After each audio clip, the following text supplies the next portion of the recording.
안녕하십니까, 레피드입니다. 5월 12일 두산중공업 보도록 하겠습니다. 먼저 증시 보겠습니다.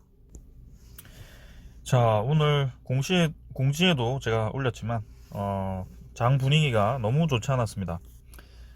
그래서 오늘 수익 나던 종목도 좀 익절을 하고 했는데 오전보다 제가 공시를 올렸던 것보다 훨씬 많이 주가가 내려갔다가 다행히 이제 어느 정도 회복을 하면서 끝났는데요.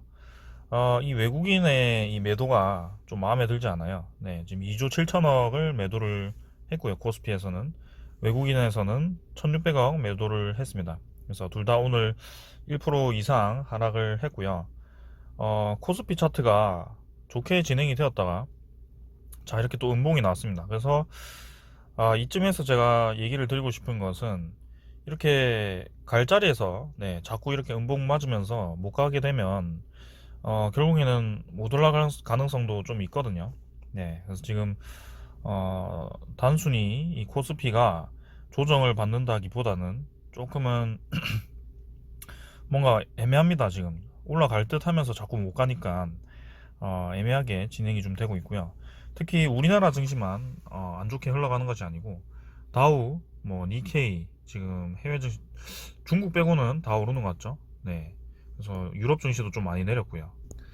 자, 일단은 내일이면 옵션 만기일인데요. 외국인이 이렇게 좀 공격적으로 매도하는 것은 어느 정도 이제 옵션 만기일에 대비하기 위함이다라고 좀 생각을 하고 있는데, 자, 외국인의 흐름을 좀 잘 봐야 될 것 같습니다. 그래서 옵션 만기일 전에 옵션 만기일이 다 돼서 이제 4조 7천억을 매도를 했고요. 거의 뭐 5조 가까이 매도했고, 기간도 1조 한 6천억 정도 매도를 했습니다. 그래서 막 고점에서 이제 물량을 쏟아 부은 것만큼은 이제 주가가 심각하게 많이 내리진 않았는데, 이렇게 계속 이제 갈 자리에서 음봉을 때리니까 좀 기분 나쁘고요. 그 다음에 코스피도 마찬가지 외국인이 좀 많이 매도를 했습니다. 그래서 요즘 4월 26일 정도부터 해서 한 1조 이상 네, 매도를 좀 한 것 같고, 기간도 매수로 돌아섰다가 계속 매도하는 점. 그래서 이게 올해 들어서 사실 좀 시원시원하게 매수를 한 적이 없습니다. 네. 특히 이제 기관 같은 경우는 계속 매도를 했고요. 외국인 같은 경우는 요쯤에서 이제 좀 한 1조 정도 매수를 했었는데, 그죠? 작년이었네요. 그것도. 올해 들어서 1월달 제외하고는 시원시원하게 좀 들어온 적이 없습니다. 그래서 뭔가 이 증시에 자꾸 네, 힘이 뭔가 빠지는 듯한 그런 느낌이 좀 들긴 하는데, 일단 예의주시하면서 내일 마무리, 그 다음에 금요일에 어떻게 될지 보면서 마무리하겠습니다.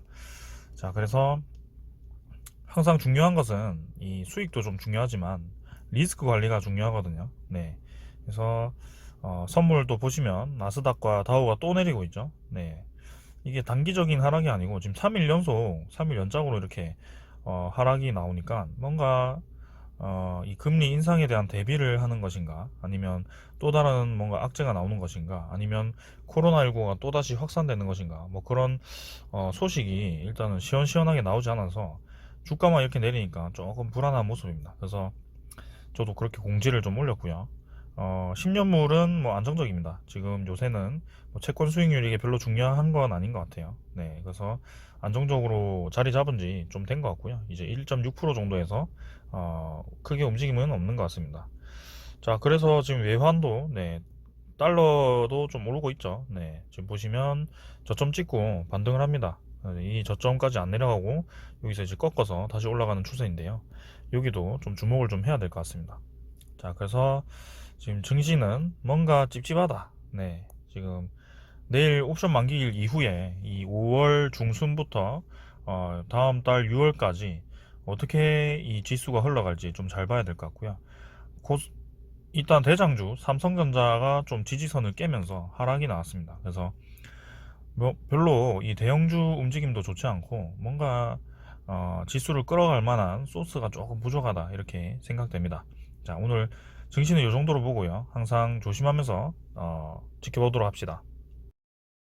자, 두산중공업 보겠습니다. 400원 내려서 12,600원 마무리를 했고요. 역시나 이제 공매도 잔고가 쌓이는 만큼 두산중공업의 주가 흐름이 별로 좋지는 않습니다. 그래서 V자로 올라가기보다는 계속 이제 21선과 61선 사이를 계속 왔다 갔다 하면서 주가 형성을 할 가능성이 높다라고 보고 있고요.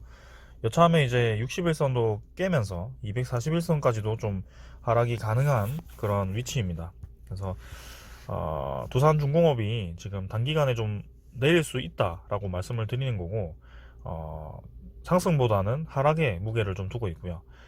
중장기적 입장에서는 당연히 올라갈 수밖에 없는 그런 소스들이 많고요. 그래서 시간을 두고 봐야 되지. 지금 뭐 단기적인 입장이나 아니면 수익 매매로 들어오신 분들은 정말 비추하는 종목입니다. 그래서 두산중공업은 적어도 6개월 정도는 지켜봐야 됩니다. 저는 그렇게 생각합니다. 그래서 아주 장기로 하실 분들만 들고 가시면 될 것 같고요. 장기로 하실 분들은 오히려 이런 지지점들 있죠. 지지점들이 추가 매수할 수 있는 기회가 될 수 있습니다. 그래서 월봉상으로도 지금 저점을 좀 찍었고요. 다만 이제 증시가 지금 어떻게 흘러갈지, 증시가 지금 고점 부근에서 뭔가 애매한 위치를 찍고 있는데, 증시가 이제 폭락을 하는 시기가 왔을 때는 사실 이제 두산중공업 같은 종목들도 같이 하락을 할 수 있거든요. 그래서 그때는 정말 조심해야 되는데, 일단은 월봉 관점에서 이번 달에 이 정도로 마무리를 하고 좀 반등을 하면서 모양을 좀 올렸으면 합니다. 그래서 좋은 모양 만들면서 마무리를 좀 해야 될 것 같고, 내일도 증시가 하락을 할지 일단 옵션 만기일이기 때문에 변동성이 굉장히 클 거라고 생각하고요. 장 마지막까지는 주가가 어떻게 형성이 될지 아무도 모릅니다. 그래서 두산중공업 지금 단기적으로는 좋지 않다라고 말씀을 드리고 싶고, 기관과 외국인도 계속 매도를 하고 있습니다. 특히 이제 기관이 매수 포지션에서 매도 포지션으로 변경이 되었고요. 공매도 거래 재개되기 하루 전에 그때부터 뭔가 이제 매도를 하기 시작했습니다. 지금까지 또 100만 주 정도를 매도를 했고요. 외국인도 같이 매도를 좀 하고 있습니다. 그래서 주가가 별로 움직임이 없는 것 같고, 우리의 주포 세력, 연기금은 매수를 했습니다. 근데 주가를 끌어올리기에는 뭔가 이 공매도도 많고, 지금 외국인과 이 사모펀드 여기서 많이 매도를 하고 있거든요. 사모펀드가 지금 두산인프라코아는 계속 매수를 하고 있는데, 두산중공업을 매도를 하고 있습니다. 추가로 외국인도 그렇고요. 그래서 이 두 세력이 지금 두산중공업을 계속 눌리고 있는데, 금융투자를 포함해서요. 확실히 두산인프라코아 쪽에서는 매수를 하는 모습이다 보니 이 노림수가 있는 것 같습니다. 그래서 지금은 두산중공업보다는 오히려 두산인프라코아 쪽에 주가 상승이 나올 가능성이 높고요. 두산인프라코아가 인적 분할 전에 주가가 더 올라갈 수 있습니다. 특히나 이제 공매도가 추가로 더 쌓이기보다는 상환되어야 되는 그런 방향으로 가고 있기 때문에 두산중공업보다는 훨씬 메리트가 있다라고 보여지고요. 두산중공업은 일단 합병신주가 발행된 이후에 그때 주가 흐름을 좀 봐야 될 것 같습니다. 그래서 7월 달까지도 좀 재미없게 흘러갈 가능성이 어느 정도 있습니다. 자, 그래서 오늘 거래 한번 어떻게 됐는지 실제 외국인 흐름도 좀 보도록 하겠습니다. 여기 보시면 32만 7천 주 매도했다고 추정이 되었었는데, 그래도 막판에 조금 매수를 하면서 12만 8천 주 매도가 되었고요. 8.4% 진행이 되었습니다. 자, 그래서 일단 제일 중요한 것은 지금 두산중공업은 공매도다. 대차잔고가 또 늘어났죠. 2,900만 주로 증가를 했고요. 공매도 잔고 오늘 확인해 보겠습니다. 자, 공매도 잔고가 335만 주로 늘었고요. 계속 이제 늘어나는 모습이죠. 그래서 170만 주에서 335만 주로 늘었고, 전체 공매도 수량도 424만 주로, 자, 오늘도 이제 전체 거래량이 얼마죠? 240만 주 중에 42만 주면 거의 뭐 20%, 20%에 육박하는 그런 공매도 거래량입니다. 그래서 공매도 거래가 줄기는커녕 오히려 다시 늘어났고요. 공매도 잔고가 전혀 상환되지 않고 계속 늘어난다는 점에서 저는 어제도 말씀드렸지만 공매도를 쌓아놓고 이 공매도 상환을 이제 합병 신주, 네, 합병 신주가 발행될 때 같이 하지 않을까 뭐 그런 생각을 좀 해봅니다. 그래서 그 생각이 맞다면 네, 7월 21일이죠. 네, 신주 상장이 되기 전까지는 두산중공업은 큰 상승이 나오기 어렵다라고 좀 보여집니다. 그래서 장기전이다 보니까 좀 체력을 쌓아둘 필요가 있고요.